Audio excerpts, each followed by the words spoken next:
This year has been massively different compared to all other years for A-level students. All the exams have been cancelled. In their place, Ofqual, the exam regulator, has come up with a system for predicted grades.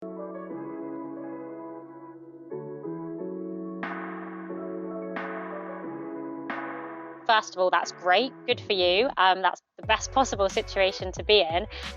Perhaps a bit of advice ahead of university is really just to get yourself back into the sort of the academic frame of mind. Maybe do a bit of reading, just kind of get yourself back in gear for what will be quite an intense introduction to education again. Because of course, students who would have sat their A-level grades this summer would have been revising the last few months, but all of that was out the window. So people really have been sort of out of the education mindset for quite some time now.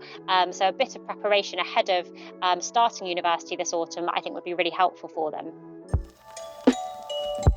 The first and most important thing to do is to phone up your first choice university and just explain to them the situation, explain what grades you have got, and ask them whether they will still accept you onto the course. Because what all the vice chancellors are saying this year, what the regulators are saying, what UCAS is saying is that this is a year where universities are going to be incredibly flexible with their offers. They've all pledged to be very understanding that it's a difficult year for students, that grades might not be as accurate or as fair as they had been if students had sat the exams. Another thing to do is to quickly speak to your school, speak to your teachers and work out if there are any grounds on which you can appeal your grades. Now, another development this year is we've just heard this week the universities minister asking or telling really vice chancellors that they need to hold places open for students while they appeal. So this means if you appeal your grade and once you hear back if your grade has gone up, the university should really hold that place open for you so you still can take up that place.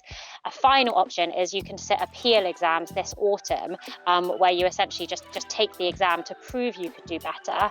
But a slight downfall of that is that basically you might need to end up taking a gap year and going to university the following September, because some but not all universities admit students to start courses in January.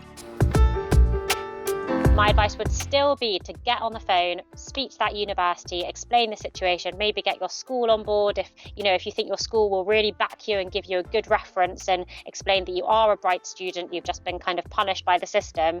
We have had suggestions that pupils who miss their grades by 1 or 2 whole A-level grades could still be accepted onto their courses. So don't just give up hope. Get on the phone and ring around the universities and just see what they say. Then again, it's the same. It's really appealing your grades, seeing what happens with that, and then as a kind of a final backup option, it would be sitting the appeal exams in autumn. So for someone who's completely missed their grades and wants to enter the clearing process, that's also a good option. I mean, that this year, universities will have more places available than they might in other years. This is because they're predicting that overseas students are going to really be staying away from the UK this year. So that's basically freeing up a lot of places that universities would rather see those places filled. So there are going to be a lot more places available this year. And looking just a few days ago, there were over 4,000 courses with places still available on at Russell Group universities. So those are sort of the country's most prestigious universities, and they've still got a lot of places going. There's also the sort of projection by universities that some students will choose to defer their studies anyway because they'd rather not start a university course in the middle of a pandemic with social distancing and everything else. And again, that's just another thing that will free up places. So those who do want to go to university this year might find that there is a fair amount of choice, even if they haven't got the grades they were perhaps hoping for. The first thing you need to do is contact your university and see if they will defer your place, because of course it is at the discretion of the university. They don't have to hold that place for you the next year. They might just say, fine, if you don't want to come this year, you just reapply next year. So the place you've got in the bag for this year may not, there's no guarantee that will still be kind of up for taking next year.